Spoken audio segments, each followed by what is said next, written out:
Gotta be honest, I'm a little nervous. This is the actual COVID-19 Pfizer vaccine. It's going. Time to talk to the man himself, Bill Gates. What's inside the vaccine? Welcome back to What's Inside. I'm Lincoln and this is Dan, and today we are going to see what's inside the COVID-19 vaccine. With Bill Gates. That's right. Bill Gates. Bill Gates. We're gonna talk to him on this video. Hi. Look how tiny this is, by the way. This is the actual COVID-19 Pfizer vaccine. How does the vaccine even work? I went onto eBay, and some nurse that administered the COVID-19 vaccine into some patients sold the empty vials to me. And sold the boxes for not just the Pfizer one, but the Moderna box also. No, they don't have the vaccine in them. What's interesting with these tiny vials, they're super, super small, but inside of here is enough doses when it was full for 5 patients. So there's 5 doses inside of here, even though it's so small. They dilute it, they put some liquid inside of it, they take the syringe, they stick it in, they take out enough for 1 dose, stick it in your arm, take it out, and then they do it 5 times. So yeah, did you hear that part about Bill and Melinda Gates? Hi. Why are we, father and son, talking to, just YouTubers, talking to one of the most influential men in the world? Every year for the last 21 years, Bill and Melinda Gates write a letter. They call it their annual letter. It's not part of their foundation, it's separate. It's just Bill and Melinda Gates giving their thoughts on like key things around the world that need to be changing from like... It's like a letter to the world. It is, it's a letter to the world like, hey, here's what we're doing well, here's what we could do better. Ever since 2016, as YouTubers, we've been part of this letter, helping them get the word out about their letter. And this year's letter, 2021, I feel like is the best letter for them to ever have because it's around the pandemic. It's about taking what we've learned from this pandemic with COVID-19 and figuring out what learnings we can have so that we can prepare over the next few years for the next pandemic. Not saying there's going to be another pandemic, but if there is, obviously there's things that we can do to be better prepared. That's what the letter's about today, and we're gonna ask him some questions about that, and we're gonna ask him about the vaccine and like how it works. We also have a couple of fun questions that I'm hoping that we can ask him in our short time with him, like we really like golf. Yeah. That'd be cool. Back in 2016, when we first did a video about his letter, Lincoln had the chance to ask him one question. It was the same day that he went on Jimmy Fallon. What did you ask him about? What do you think? It was a Tesla home battery. It had just come out like a week before or something like that, and his letter that year was on energy. He gave a really interesting answer to it. It's still not cheap enough that it's not as inexpensive as getting the power from your utility. If they can make those batteries about 5 times cheaper, then it really lets you use your own solar panels. But not yet. Batteries are tough to improve. I've invested in a lot of battery companies, and they're all sort of having a tough time getting the cost down. A key thing is reusing the battery about 10 times more than works right now, and testing whether they've been able to make it last, instead of 300 cycles, 3,000 cycles. That's turned out to be very hard to do. So like I said, this is not the first year that we've done something with Bill and Melinda Gates. The first time was in 2016. The letter was if you had a superpower for good, what would it be? We chose to have clean water to the world. So we decided to go to the Philippines, where he was born. Which is cool. Lincoln had never been there, he's 10 years old. Yeah, and we did what's inside a water filter. Yeah, that was a really fun video, and it was really special to be able to go show Lincoln the place that I was born, that I lived for many years. I speak the Tagalog language, the Filipino language, and that was the year when we actually went to New York and met with Bill and Melinda and were able to ask him the question. The next year was 2017, and Bill and Melinda Gates wrote a letter to Warren Buffett, their friend. In this letter, they did talk about what good has been happening in the world around vaccines and around different disease states around the world. So we decided, how can we tie this into vaccines? We did what's inside a microscope. We went to a local college and we got to look inside this like $500,000 microscope. And then we bought an actual microscope that you would use in a school that's not $500,000. Yeah. And we destroyed it. And we're not good at destroying things, but we destroyed it. Okay. There were sparks. It fell on my deck. It was pretty fun. And maybe my favorite one that we did was in 2018 when Bill and Melinda Gates had their letter, and it was on the 10 questions that they get asked the most. One of the things that Bill talked about in his letter was around like getting energy to different places around the world that don't have like power, because it's hard to do schoolwork in some nations when you have just a candle light, and how nice would it be for them to have actual light inside of their house and potentially have access to the internet and a computer that they can run at their house. So we bought like a transformer, you know, like one of the things that you see like at the top of like the power line, like that big like gray box. I didn't realize how big it is and how heavy it is. It was massive. We got a crane and hooked it up to it and dropped it on a car in our front yard. Here we go! Oh! Oh!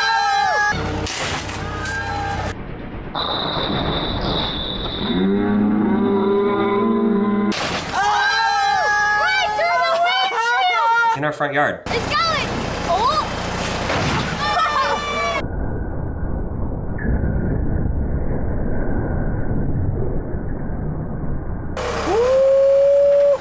The glass is everywhere on the yard. We got it. It took like 8 hours to pick glass out of our grass. So this year we are not traveling to the Philippines. We are not dropping something on top of a car, but we are actually doing something that I think is more special and even cooler than that, to be able to have the chance for us to spend some time with Bill Gates via Skype. Got my computer here. We're gonna do a Skype interview with him and ask him some questions. Gotta be honest, I'm a little nervous. How you feeling, Link? Pretty good. What are you gonna ask him about? I think I might ask him about the Tesla Powerwall. The Ask question him I again asked about him that? a while ago. What do you think of the Tesla home battery? That'd be cool. Yeah, and then I think I'm gonna ask him something about school. And you know, when we transferred over to online because of COVID, it was kind of difficult. Like the teachers didn't have like the correct training. So I might just ask him what could we do better in the future to prepare for going online with school. I think that's great, because teachers, you guys are amazing. School administrators, you guys are amazing. But let's be honest, you didn't have the proper training and resources that you need. You guys I did. didn't even do like end of year testing, which was very weird. And then I've got some questions. I hope that he doesn't walk away from this and go, hey, let's not talk to those YouTubers again. We'll do our best here. So the vaccine, COVID-19, it is here. Time to talk to the man himself, Bill Gates. Hi. Hello. Hi. I'm Dan, and this is my son Lincoln. We have a YouTube channel called What's Inside, and we usually cut stuff in half, see what's inside of things. So thank you for taking the time to talk with us today about the annual letter. Even though you've been doing this for 21 years, I kind of feel like you've never been more prepared for a letter, and this was probably the easiest one for you to write out of all of the last 20. Am I wrong with that? Yeah, I mean, it's the saddest letter because the setbacks for our agenda in terms of developing countries and now with the pandemic in rich countries as well, infectious disease has taken this gigantic toll. But you're right, it could be the most read annual letter ever because people want to hear, what's coming this year? How are we going to get ourselves out of it? And how do we avoid this happening again? One of the things that is weird that you can buy off of the internet, it turns out, I have the Moderna vaccine box here that's used. It doesn't have anything in it. I have the Pfizer vials that are empty. So like the actual vials, it's so weird that you can buy those off the internet. Some nurse must have just sold them. But I thought it'd be a good prop and a good thumbnail for the video. Our channel's What's Inside, so we kind of want to get your thoughts on what's inside basically the vaccine. And I know maybe you could give us a rundown of mRNA and what that is, and then also after this pandemic, what other applications can we use mRNA technology in for other disease states? Yeah, mRNA is both fascinating and will be an amazing platform for lots of future vaccines, whether it's infectious disease or even fighting cancer, which is the biggest program at this BioNTech that did the Pfizer vaccine. The immune system that is what responds to vaccines is this miraculous thing that when it sees a foreign shape that's not from inside your body, it can see that, okay, if I ever see that, I need to react very, very quickly. And so vaccination prepares the immune system to not have to take 2 or 3 days to make up its mind of whether it's self or foreign, because it's seen it before combined with something that got it to pay attention. So there's always been this idea, what if instead of making the shape and then injecting it in a vaccine, we could just put the instructions, because your body, of course, knows how to make shapes, proteins, basically. Couldn't we just teach the body to make the shape, and then it'd be a lot easier? All you have to do is send these instructions in. So mRNA is the term for the instructions that tell your cells in your body what proteins, what shapes to make. And so we just inject that little program in, it makes the shape, the immune system looks at it, says, wow, that's foreign, I'm gonna be ready. And then if later you're exposed to the disease, it acts so quickly that you, in most cases, never get sick. Now, for over a decade, we've been trying to make these mRNA vaccines, and getting the immune system to pay attention and getting those instructions inside a cell, it was very, very difficult. And it's only about 3 years ago when they figured if they stuck it inside a thing called the liposome, that would carry it in and get the immune system to pay attention. And so right now, that's the hard part. If you took it apart, the mRNA is actually easy to make. The carrier, the liposome, is the thing that's not thermostable, it's expensive, and it's hard to scale up. So even though what Pfizer and Moderna have done are miraculous, if you wait 5 or 10 years, we'll solve those problems. And that'll let us use mRNA not only for future pandemics, but cancer and all of infectious disease. Okay, that's a good what's inside of that. A little background on me. I was born in the Philippines. I lived there for many years, and so I kind of have a soft place in my heart for the Filipino people. The Pfizer vaccine, I mean, you have to store it when you ship it at minus 70 Celsius. I would imagine that's got to be difficult for developing nations to, just logistically, for them to have access to some of the vaccines. A lot of things in your letter are about like what we're learning from this pandemic and what can we do to make things better so that if we have another pandemic, we won't make the same mistakes. Are there things that we can do on the vaccine side of things so that if there is another pandemic, it'll be easier for us to distribute that to not just rich countries, but also developing nations? No, absolutely. So for this pandemic, the vaccines number 3 through 5, Pfizer and Moderna are the first two. Then we have AstraZeneca, Johnson & Johnson, and Novavax. And those are just in the process of being approved. With luck, in a few months, we'll have all 3 of those. And we'll get them into big factories, including in India, where the world's largest vaccine factories are.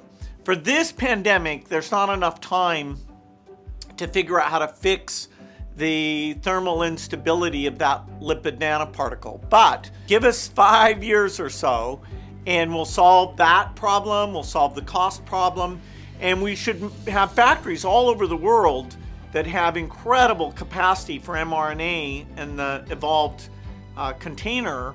And so as soon as we get a hint of a new epidemic, we can activate all of that and not run into this awful supply constraint and who should get it first that's causing tough controversy right now. And even these companies that did all this hard work to make these vaccines are being criticized because who should be first in line? Should you have the rich people? Should you have the health workers?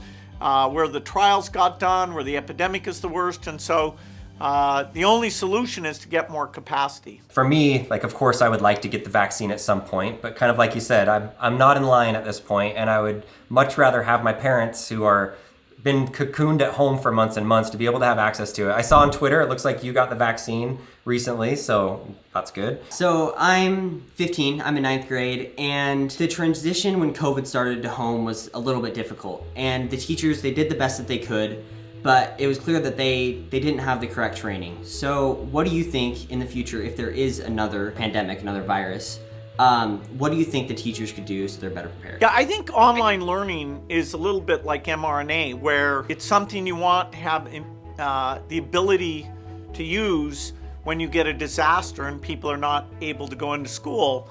But I also think we can use online learning tools if we make them really good, so you can practice and see great lectures and get feedback on which part you don't seem to be understanding. I think online learning has huge potential even for the normal days. Most public schools, they didn't know if their kids had internet connections or devices.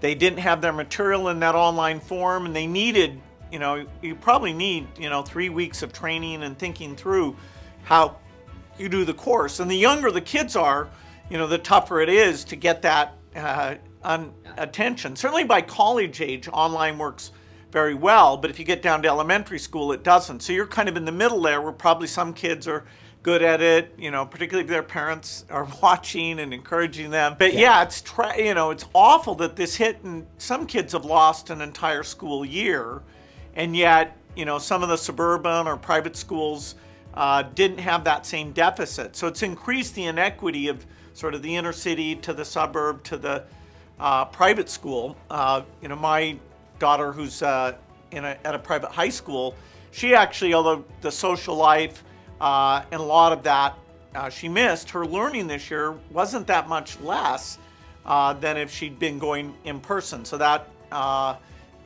she's lucky, but most kids are not. I think online learning can be so good because it can be a little more individualized and have a lot of depth in various things. So whether it's math or history, I personally watch, there's a company called Great Courses or Masterclass, and so many great free YouTube videos that, I'm a lifelong learner, and this is the best time to want to learn new things.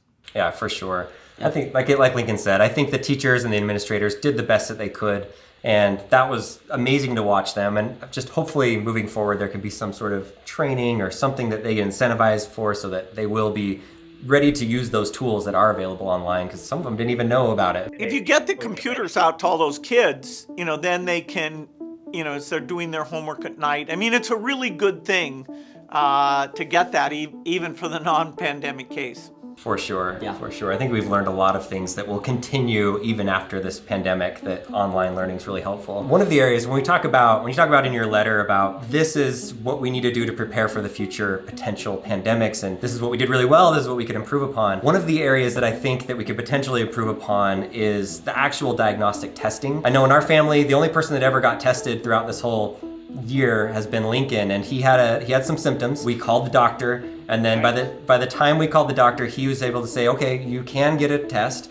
It was 3 days after we had originally called him that we got in for the test. And then what the process was, if it was positive, they would reach out to you. If it was negative, they wouldn't even tell you. It took 5 days after he took the test until we finally called, and it is like an hour wait every time for them to say, okay, you're negative, you're good. So 8 days went by from that moment, and we just kind of said, you know what, if we have symptoms, we're just gonna quarantine. We're not even gonna call and do the testing. It was a little frustrating. So what do you see on the horizon for being able to improve this process for if there's another type of pandemic in the future? Yeah, so the so-called PCR testing is very accurate, and it does require you to get the sample to a central lab. So that logistics of getting it there is the hardest part.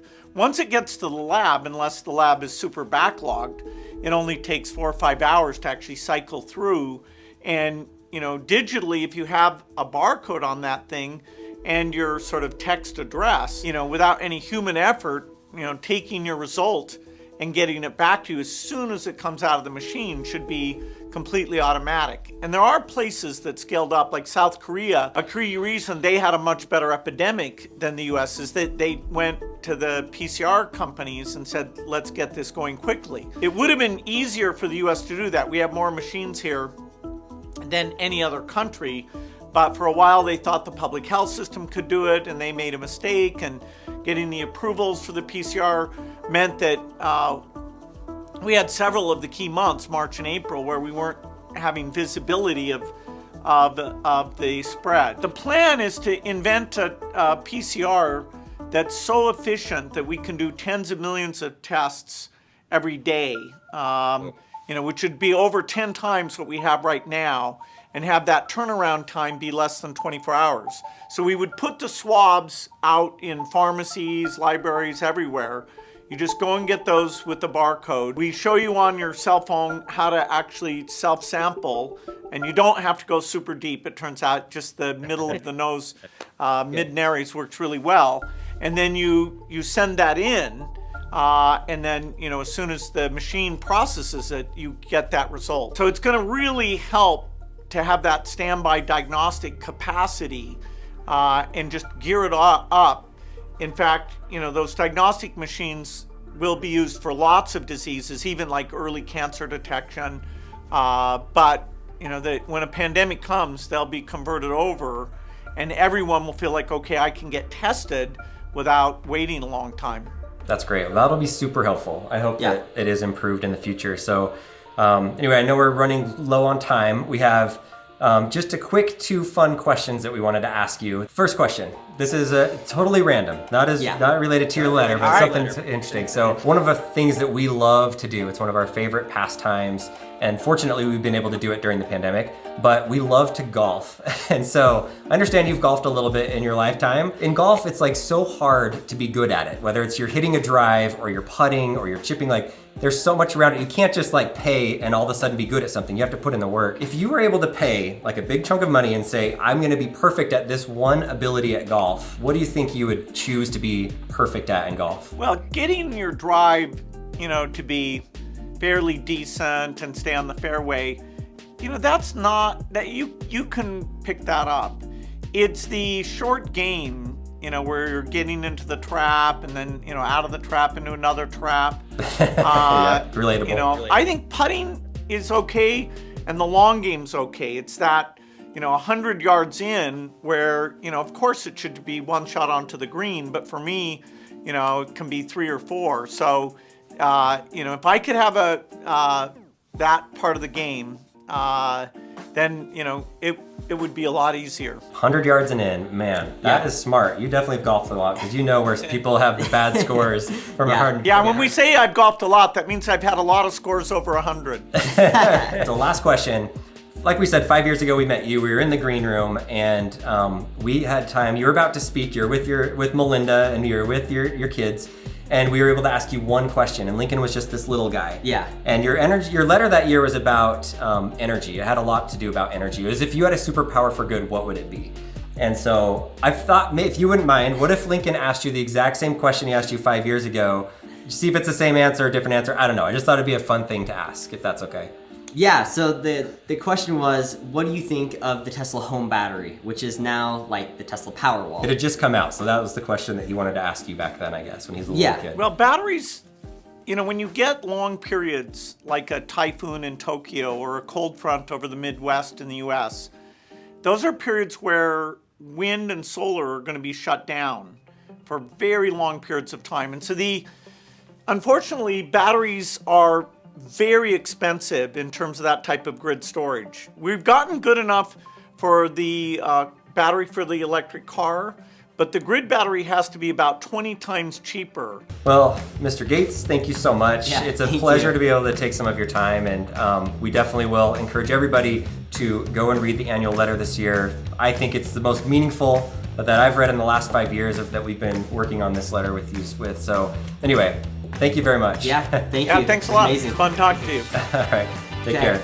See ya. Bye-bye. I'm still my heart's beating, but once he got talking about a few things, I was like, okay, all right, this is good. Yeah. He's super nice. He's smiling. He's friendly.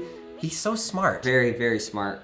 He just thinks of an answer, and that's a good answer. That is very smart. Yeah, he says he's a lifelong learner, and he's always watching YouTube videos and always learning things. You can tell that with his answers, that he is well researched. There's a lot of things that we can do to prepare for the pandemic that we need to do for if there's a next one. Obviously, we are not done with this pandemic, and it's sad to see what's gone on in the world and all the people that have died and been affected by it. It's also promising to see people that have been able to use their intellectual minds and be able to come up with a vaccine and some sort of solution. There's a lot of things that need to happen for us to get through this, but I like that there's people that are very influential in the world that are taking the time to actually try to make a difference. Definitely That was great. bucket list item. I didn't even have it on my bucket list, but I'm adding it to it and checking it off right now. Talk to Bill Gates for 15 minutes. What about the question we asked about the Tesla home battery? Yeah, it was very similar. The intro to it, I was it's the same.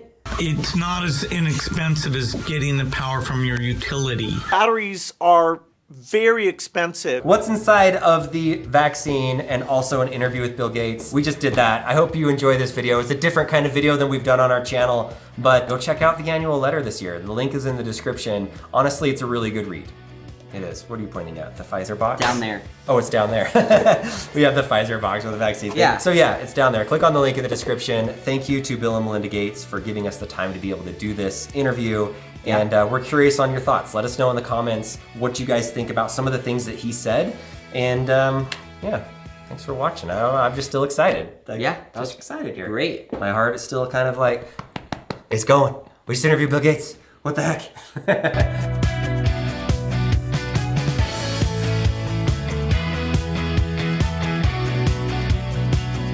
We got all the questions in.